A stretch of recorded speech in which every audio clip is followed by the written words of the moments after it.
Diggy, Johed, and the other two. While we look at for the side of execution dito, Eve, Uranus, and Johed, ang kanilang ibabaan. While for the side of Omega, it's going to be the Benedetta, Ling, and the Lunox. Damage output ang tinitignan ng Omega. And looking at Omega's bans, napaka-standard ng bans na binibigay nila dito.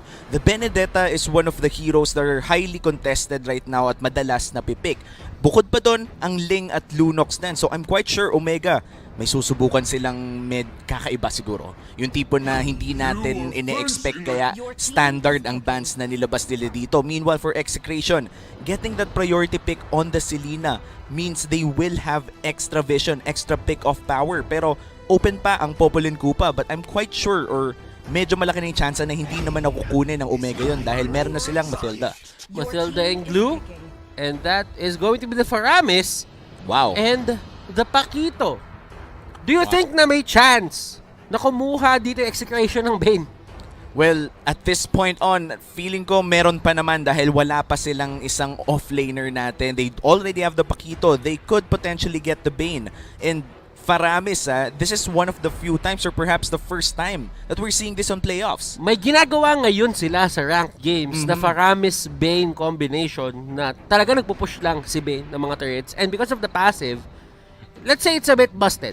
Na talagang merong mga gumagamit sa kanya and napakalakas talaga niya ngayon at this stage of the tournament. And let's see if Execration will try to go for that ranked game strategy. On the side of Omega, pretty standard, Harith. Yep, and this is super standard so far pero ang dami na nilang shields so I'm expecting maybe somewhat Banda Esmeralda as well. Medyo hindi masaya kung may Esmeralda sa side ng Execration if Omega ka. Pero nabanggit mo na rin yung Bane strategy with the Faramis. I'd love to see that in this matchup pero napaka-risky nun, Butters. Imagine mo yung tinatry nila sa rank game, ilalabas nila sa possible last match nila dito if ever matalo sila sa Omega. Then again, remember, this is a best of 5. Meron kang laging window para matalo ng isang game and it won't really hurt you unless magtuloy-tuloy yon. Na makakuha sila talaga ng wins or they can get momentum out of that. Execration, nagtanggal ng Farsa while yung Omega, Hayabusa naman ang dinali. And Hayabusa banned out of this game. Medyo iniisip ko na ngayon, Omega, they have the late game scaling definitely. May Harit na sila, pero may aggression din sila by early game with that Matilda and Glue. Meanwhile for Execration, pick of potential talaga ang nabibigay ng Selena. And if we look back for the past few weeks or maybe the last week of regular season, Etomax has been very good. Kumbaga, A+ ang score o baka S-tier pang pick ang Selena para kay Etomax. At unti-unting umaangat si Diggy dito para sa side ng Omega. Hindi natin pag-usapan yan. Execration, kahit ang kanilang tinanggal, well, ayaw mo din ibigay sa mga specialist katulad ni Curtizy. Curtizy, isa tong player na nung season 6, nasa side lane siya eh. Pero ngayon, tingin ko for the side of Omega, nag-excel siya dun sa may mid support role. And looking at Omega, I do think that they've found a new identity in Season 7. But this is an identity that we haven't felt completely yet. I feel like Omega is yet to impose who they are right now in Season 7. And I feel like this is the match to do it. Execration, kung identity ang pag-uusapan, ito talaga eh. Ito ang identity ng Execration. When you hear Execration, maiisip mo agad mga setup, mga flashy plays, mga minamama ang kalaban, kumbaga. And it is going to be a Bane, ladies and gentlemen. We are going to see Faramis Bane being executed dito sa ating playoffs. Execration, kumuha pa ng gusyon. Wow. OMG, ano ang sagot nila dito? Well, this is very new for everyone here in the playoffs of MPL Philippines Season 7. Execration pulling off the Gusion plus the Bane. Usually, hindi natin to nakikita ng magkasama. Pero Execration, nilabas na nila. Ito na ba ang bagong kamandag ng Execration na magpapadala sa kanila sa susunod na phase? Again, this is just Game 1 at Best of 5 series to. Kaya Omega, feeling ko, kakapain nila ng konti ang ginagawa ng Execration dito. Indeed, Omega down to their last pick. And they Coach, will why not? go Ano to? for a Chang'e. A lot of shields on their side. Meron silang shield kay Chang, may shield din kay Harit, may shield din kay Matilda. I feel like the sustain in the range coming in from Omega. Isabay mo pa ang Death Sonata at ang Meteor Shower ng Chang'e. napakaganda ng kanilang range damage. Pero pag naabot sila ng isang Pakito o ng isang Bane, medyo mahirap nang mabuhay sa ganong sitwasyon. Ang sinasabi ni Omi dito, it's all about the gap closers para sa side ng Execration and they have that capability. Plus, meron pa silang Selena. Pero naman, sa Omega, ang gusto nila gawin dito ay play the slow game, wag masyado magmadali, mag-scale kayo hanggang doon sa pinakamakakaya nyo and manalo sa paraan na tradisyonal. Yeah, and this is very, let's just say, very Omega. Itong nakikita natin sa regular season pa lang, they're one of the more systematic teams. Ito yung mga teams na makikita natin na may plano, sinusunod ang plano, at doon sila nananalo. And let us see what will happen here. KLVJ, kumuha siya ng Gusion Jungle. We don't see people, or we don't see teams na ginagamit to as much, pero ngayon ay ilalabas siya ng Execration. And looking at this whole matchup right now, ang ating Gusion Jungle, this is the first time na makikita natin to sa playoffs. Nakita natin ang Gusion from next play nung first day natin of the playoffs, pero hindi sila naging successful sa pag-debut ng Gusion on the gold lane under Rene J's hands. Pero look at this, 2v2 in the top side. What happened there? And this is the mechanic na ginagawa na itong Bane Faramis combination. Ngayon lang talaga sila. Ang gagawin nila is magkakaroon talaga sila ng priority in getting the energy crystals. And energy shields rather, not the energy crystal. Naisip ko si Ibe. oo nga, nagulat din ako parang saan nakuha yung energy crystal, pero ano kaya to? Kakaiba to ha. Very interesting to para sa mga viewers natin kung ano bang ginagawa ng ganitong klase na strategy. They are getting gold, but sa yung trade-off early, medyo parang feeding digi ba to, no? Nakakaiba talaga yung dating ng gold, pero habang tumatagal, feeling ko babalik din yung gold sa Execration. And lahat ng ito ay posible dahil doon sa jungle emblem na kinuha ni Kelra. Kung papasin nyo, rinse and repeat lang to, ulit-ulitin lang nila hanggang makuha nila lahat ng energy shields, makuha nila lahat ng torre, at si Toshi, lalalim yung kailangan niya puntahan para makapag-defend or makapag-farm. And this is a Harit that we're still talking about. Every kill counts for a late game hero such as the Harit. So if this backfires in the late game, kumbaga dahil medyo napakain mo nga yung Harit sa ganitong klaseng strategy, tsaka lang sila malulugi. But for Execration, tignan natin ang gold lead ng Omega dito. Hindi naman gano'n nagkakalayo at nasa 1.3 lang. Mukhang ang turtle pa nga ay masisimula ng Omega. And tatandaan mo, nag-a-apply para sa lahat ng hero yung law of diminishing gold kapag ka nati-take down ka unti-unti. Nasa 3 deaths na si Kelra at si Chakno ngayon. So pababa ng pababa yung kanilang bounty dito. Parang spaghetti lang pala, no? Parang Pababa spaghetti, ng pababa.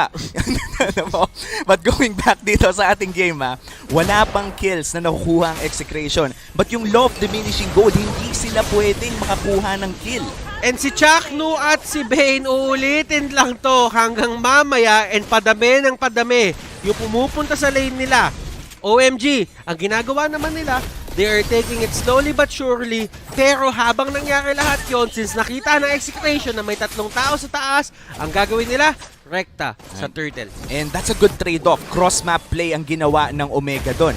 Knowing, or Execration rather, knowing that Omega invested around 3 or 4 people doon sa top side, immediately, they took down the turtle and they equalized a bit of the gold trade na nangyari doon. But looking at gold right now, medyo napupunta na nga tayo sa law of diminishing gold. Butters, 1.3, na-stuck na sa 1.3 to 1.6. Kahit namamatay pa ulit-ulit ang dalawa. So dito nagiging interesting to kasi nakuha na ni Faramis yung kanyang ultimate. Pwede nilang ulit-ulitin to as long as merong ultimate si Chakno at pwede nila kunin lahat ng torre hanggang sa makarekta sila doon sa may pinaka-base turret. Nako, pag nangyari na yon, mape-pressure ang Omega sa pagpunta ng paulit-ulit doon sa lane na pinupush lang ng walang kamatayan. Pero ito, dito si Renjo dinadala-dala. At KLVJ, nahuli si Haji. Kenji, ang next target niya. Renjo, buhay pa rin. Hindi tatamaan ng second skill. Nag-flicker in si Kenji at mukhang siya ang tutumba dito. Renjo, Midapakito, survives. Wow, 2 kills finally napunta sa side ng Execration, pero tignan mo to, wala talagang tigil sa pag-push ang Execration dito sa ating gold lane. So ang ginagawa na lang ng side ng ng Omega is kina-cut off na lang nila yung minion wave para hindi tumaas yung damage output ng Bane at Faramis doon sa may mismong tore.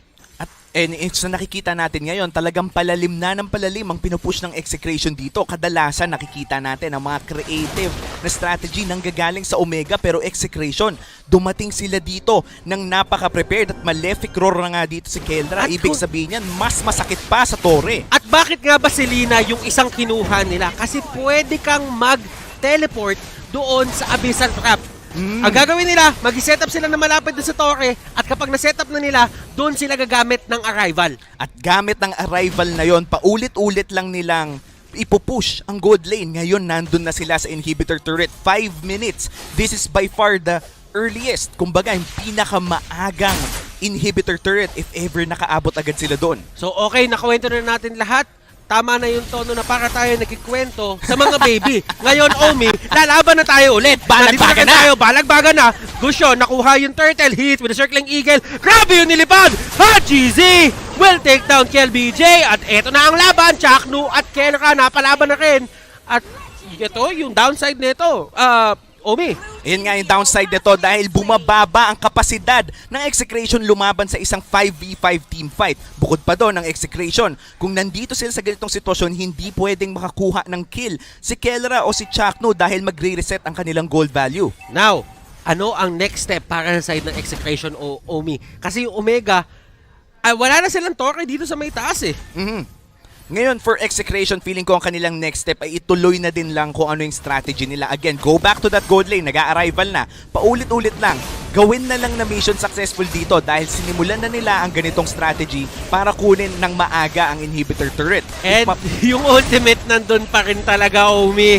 Walang Hindi katapusan. nila mapigilan, walang katapusan. Dumadami lang yung procs ng pag-revive dahil sa damage output na ginagawa ni Omega, at unti-unting nababasag yung base ng side ng Omega.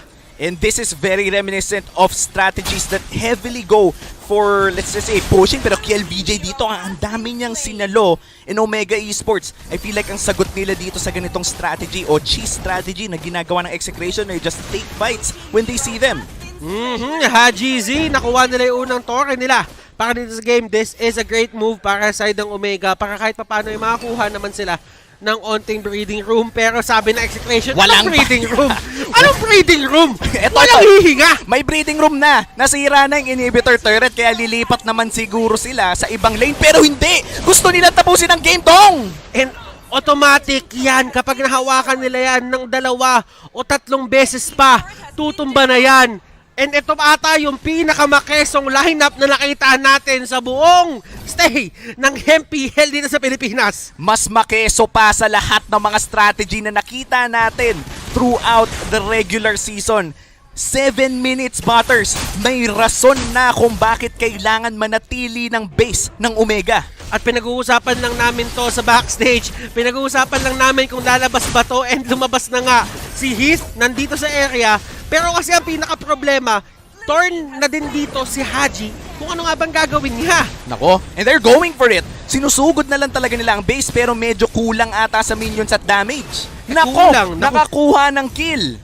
Okay lang yan kasi ang pinaka-primary na gagawin lang naman talaga nila, basagin lang yung base turret, tapusin lang yung laro. Kalahati na yung buhay ng side ng Torre dito, ng Omega. Pero habang nangyayari yung lahat, si Renzo, staying strong, dito sa may bot, trabaho lang. And kung papansinin mo, napakalakas ng mid lane potential at side lane potential, nung bottom lane potential, netong ginawang draft ng Execration para hindi sila magkaroon ng problema. Napaka-mega mind ng strategy na ginawa ng Execration dito pero mukhang magkakaroon ng labanan. Circling Eagle, pasok na dito. And that is going to be Kelra taking down yung Torre. Wala sila i-take down at tatanggapin lang nila buong buo yung pagkamatay na yon, at alam nila ay nagawa na nila yung trabaho nila. Kel BJ kumukuha ng kill and slaughtering Blades. Binato niya na lang para kahit papano makapag-deal ng damage or makakuha ng kill. Pero that won't be enough para pigilan yung tempo na ginagawa ng Execration ngayon. Grabe yung tempo na nilalabas ng Execration dito. Tignan mo rin ang item ng Bane dito. Malefic Roar with attack speed boots tsaka 2 espada na rin. Ibig sabihin nito, Legion Sword, napakasakit ng damage ng Execration, especially sa mga turrets. At ngayon, iisahin na naman nila ang XP lane naman. At eto, keys to victory unlock, communicate well, nagko-communicate sila ng tama, and Chakno hindi inabot ang pagkamatay ni Kelra, kaya hindi siya mag-revive at that point in time. Pero sila Etomax ay gumagawa lang ng paraan para makakuha ng unti-unting pick-off sa may mapa. Execration, kailangan ba nila ituloy ito hanggang dulo? Feeling ko kailangan na talaga nila ituloy ito dahil nasimulan na nila ang trabaho. Hindi na rin sila makakatalikod pa sa full out na labanan. And I feel like this is the make or break para sa Omega Esports. Up na ang Lord. Kung sakaling makuha nila ang Lord, magkakaroon sila ng mga minions na dagdag na mas masasakit, mas malalaki, at mas malalabanan nila ang push power o ang kapangyarihan ng Execration para lang mag-push ng paulit-ulit. At ito na nga, simulan na ng Omega ang Lord. And yung Lord na to ay importante para sa side ng Omega. Pero ang problema naman dito is automatic, meron 3 o 2 tao na mawawala sa inyo at yung Execration, pipilit na nakukunin to. Nandun na naman sila sa taas at nakuha na Execration yung Lord. Nako. At tadaan yan sa may taas. Pero habang nangyayari lahat yon, si Faramis makakuha ng kill. But yung trio ng Omega, si Heath, Toshi at si Haji, tuloy-tuloy lang sa pag-pressure ng ibang lane. Nako, medyo mahirap to para sa Omega Esports. Meron ng Lord na nagmamarch dito sa gold lane at dederecho yon sa kanilang base. May arrival din na available para sa Execration, so anytime na makapush ang level 1 Lord na to, ay pwede silang dumiretso at hindi na nga nila inantay pa dahil dumiretso na sa base dito si Chakno at si Kelra. Chakno at Kelra, susubukan nila tapusin to. Yung ultimate ni Chakno, binato! Kelra, kakayanin ba nila? May enough damage ba? Another revive doon sa may ultimate. At pang-apat na nila to. Kelra, kakayanin ba? Hindi kakayanin. Hindi tama yung damage output para i-end na to ngayon. Hindi paswak pero hindi ibig sabihin nun konting kalabit na lang matatapos na tong laro na to. Hindi na pwedeng hayaan ng Omega na makapasok pa ang Execration sa base ng Omega dahil the moment na makapag-arrival muli, the moment na may kasamang minions, 2 kalabit na lang at tapos na ang Game 1. At eto na naman silang dalawa, ang dynamic duo, Chakno at Kelra. Oh my goodness, sila lang yung talagang nagbibigay ng buhay nila dito para ipapanalo ang side ng Execration. And Execration, napapanindigan nila tong strategy na to na ginagawa nila na well. And look at this, yung mga items nila, may Blade of Despair, may Malefic Roar, meron siyang may blades dito para for the extra, alam mo yon, for the extra damage output. Tapos, ang ginawa naman dito ni Faramis, ni Chakno, kumuha siya ng Enchanted Talisman para kahit paano bumilis-bilis yung cooldown ng spells niya. Eto, Max. Oh no, Renzo, medyo delikado siya dito. Hindi niya kaya ang 2v1 pero susugod na siya sa base first. Ito na ata yun. At eto ang pagtakbo. Tignan natin kung kakayanin. Na-stun nila at lahat. Kelras nila live. At isa na lang. Kakayanin Isang ko! kagat! Chakno! Hindi pa rin kaya. Oh my God! Ah! Grabe! Anong nangyayari sa MPL? Hindi ko alam kung ano nangyayari sa MPL pero nagsisigawan na lahat ng mga tao dito. 5 segundo para dito kay Kelra. May oras para tapusin ng Omega to pero kung hindi nila matapos, isang kalapit na lang talaga. At nag-arrival, nag-delay, pero kakayanin na, nagmamarch na yung Omega dito and here is the fight for their lives and game number 1. Kanina Wala pa! Hindi pa rin talaga kaya. At Chakno, meron siyang ultimate na ibabato at yun yung magiging hudyat at senyales sa Omega na mag-back na lang. Ito na ata ang pinaka-exciting na laro ngayon sa match na to at hindi pa nga tayo nakakaabot sa Game 2, 3, 4 at a possible Game 5 Execration, bringing out a strategy na hindi pa nakikita dito sa playoffs. Kinakatakutan na siguro to ng Omega dahil palapit na ng palapit ang arrival timers. KLBJ pumasok sa may pinakalikod para huliin si Hajizi. Pana hindi tatama, Toshi and the others. Chakno! Nagkakaya ba si Chakno dito pero masyado ata maaga kasi wala namang minion yung side ng Omega. And look at this.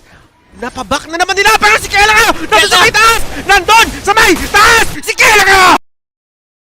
Oh my God! Tinapos ng Execration Game 1 goes to the boys in blue. And this winning moment is brought to you by Oppo A94. How do you live your life at full speed? Tinatapos ko po yung game ng 14 minutes lang.